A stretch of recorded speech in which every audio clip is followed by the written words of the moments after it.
Assalamualaikum warahmatullahi wabarakatuh. A'udzubillahi minasyaitonirrajim. Bismillahirrahmanirrahim. Ya ayyuhallazina amanu kutiba alaikumusiyam kama kutiba alal ladzina min qablikum la'allakum tattaqun. Saya Sarwani SPD MSI Bupati Bulungan atas nama pemerintah daerah, pribadi dan keluarga mengucapkan selamat menunaikan ibadah puasa Ramadan 1445 Hijriah 2024 Masehi. Semoga segala amalia ibadah puasa Ramadan kita senantiasa diterima dan mendapatkan ganjaran pahala di sisi Allah Subhanahu wa taala.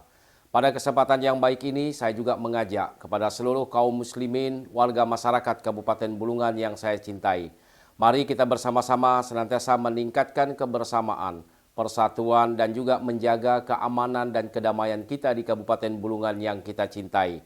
Mari kita saling hormat menghormati, toleransi antar umat beragama selama pelaksanaan ibadah puasa Ramadan 1445 Hijriah ini sebagai kekuatan dan modal kita dalam membangun Kabupaten Bulungan yang kita cintai.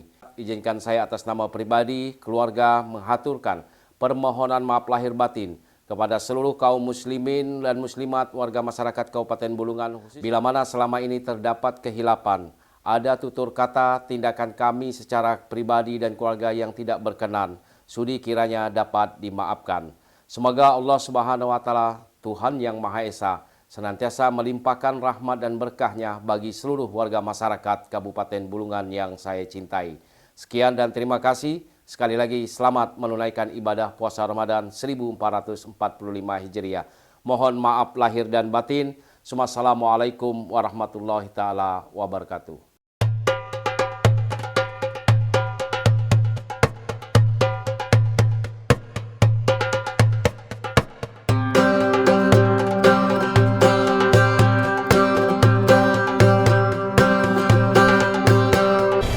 Sejarah masuknya agama Islam di Provinsi Kalimantan Utara selalu menjadi pembahasan yang menarik, termasuk siapa ulama, pendakwah yang membawa agama Islam masuk ke Provinsi Kalimantan Utara. Sejarah masuknya agama Islam di Kalimantan Utara khususnya Bulungan sebagai daerah tertua menjadi hal yang selalu menarik untuk diceritakan, termasuk pembahasan mengenai siapa dan bagaimana cara pendakwah menanamkan keyakinan 6 rukun iman dan membimbing masyarakat dalam menjalankan syariat 5 rukun Islamnya. Proses masuknya Islam dimulai pada abad 17 oleh Said Abdurrahman Bilfaqih yang saat ini makamnya berada di Desa Gunung Seriang. Setelah Said Abdurrahman Bilfaqih wafat, perjuangan syiar Islam diteruskan oleh Said Ahmad Al-Maghribi yang datang di Desa Salimbatu. Salimbatu adalah sebuah desa yang secara administratif berada pada wilayah yurisdiksi Kecamatan Tanjung Palas Tengah, Kabupaten Bulungan. Masyarakat tempatannya atau suku aslinya adalah suku Tidung, dan saat ini dengan penyebaran penduduk sampai di Antal yang terletak di muara Bulungan Ilir Sungai Sebengawang yang terhubung oleh laut, sementara penduduk lainnya di Bentiang SP7 dan SP5. Desa Salimbatu adalah desa pertama yang dibentuk di wilayah Kalimantan Utara yang kini telah berusia 229 tahun. Menurut sejarah, Kerajaan Tidung pun pernah menjadikan Salimbatu sebagai pusat pemerintahannya yang berdiri mulai tahun 1690 sampai 1790 Masehi. Sejarah masuknya Islam di Salimbatu itu diawali oleh Said Ahmad Al-Maghribi. Tetapi jauh sebelum itu, kesultanan lokal, ada Kesultanan Bulungan, kemudian ada Kerajaan Tarakan, ada Kerajaan Berau yang kemudian menjadi 2, Sambaliung dan Gunung Tabur, termasuk Kutai dan Banjarmasin kalau bicara Kalimantan. Maka perjalanan masuknya Islam tentu itu dimulai dari abad ke-17. Nah, dalam beberapa literatur kalau fokusnya kepada Syed Ahmad Al-Maghribi adalah di tahun abad ke-18. Abad ke-18 itu kan 1701 dan sampai dengan 1800. Menurut cerita turun-temurun, nama Salimbatu berasal dari kata selam dan batu menjadi kosakata selam batu. Jika menilik sejarah Sungai Kayan, terdapat goa di pinggir Sungai Kayan dan Sungai Pimping yang berisi sarang walet besar. Dan untuk mencapai mulut gua harus dilalui dengan menyelam di antara bebatuan. Kata selam dan batu yaitu selam batu semakin lama penyebutannya bergeser menjadi salim batu. Nama wali Allah Said Ahmad Al-Maghribi ini dikaitkan dengan berdirinya sebuah perkampungan bernama Salim Batu. Konon kedatangannya disambut warga dengan rasa heran, bahkan bertanya siapa dan dari mana asalnya. Namun pria yang merupakan wali Allah tersebut tidak menjawab pertanyaan warga, namun justru mengucap salam. Karena belum berkeyakinan, salam sang wali tidak terjawab. Namun justru bebatuan di sekitar tempat berpijak Said Ahmad Al-Maghribi bergetar.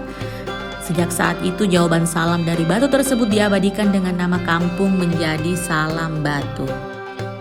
Cerita yang berkembang hari ini di Salim Batu itu yang saya katakan bahwa ada dua peristiwa penting.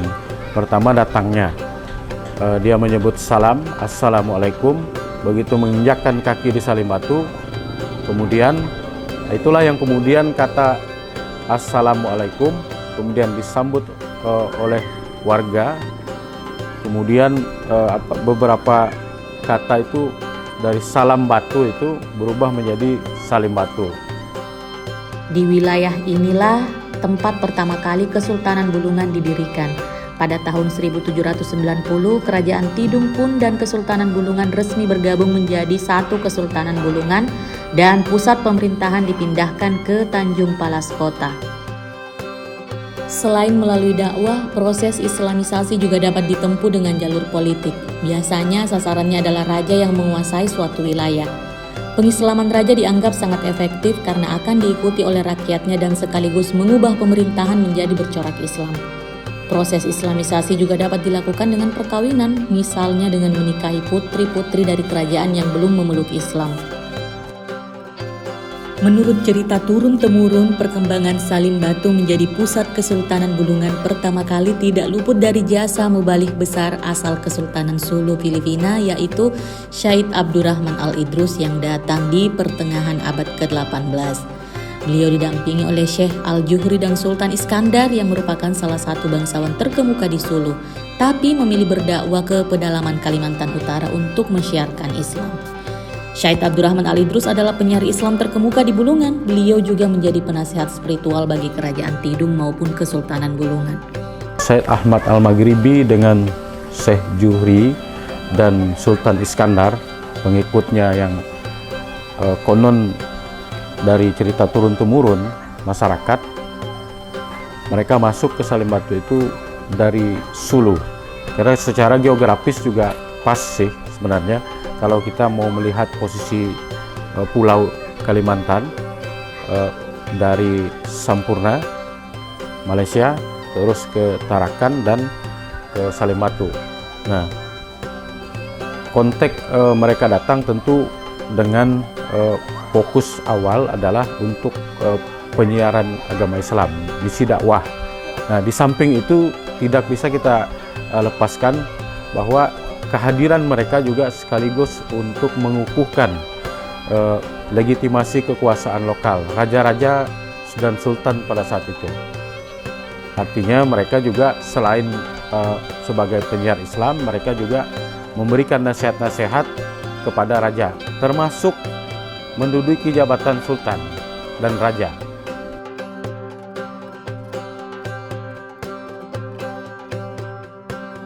Beberapa ahli memperkirakan bahwa Kalimantan telah berhubungan dengan Muslim Arab pada sekitar abad ke-7. Namun kala itu hanya terjalin hubungan dagang karena rute Kalimantan melewati pelayaran Arab, Persia, India, dan Cina. Pendapat kedatangan Islam pada abad ke-7 ini dibuktikan dengan adanya hubungan perdagangan pada masa Khalifah Utsman bin Affan yang ditulis dalam kitab Nukhbah Ad-Dar. Sedangkan pendapat lain menyatakan bahwa Islam baru ke Kalimantan pada abad ke-13. Hal itu dibuktikan dengan adanya makam di Kerajaan Tanjung Pura, Kalimantan Barat, yang nisannya tertulis menggunakan huruf Arab disertai Jawa kuno dan bertahun Saka.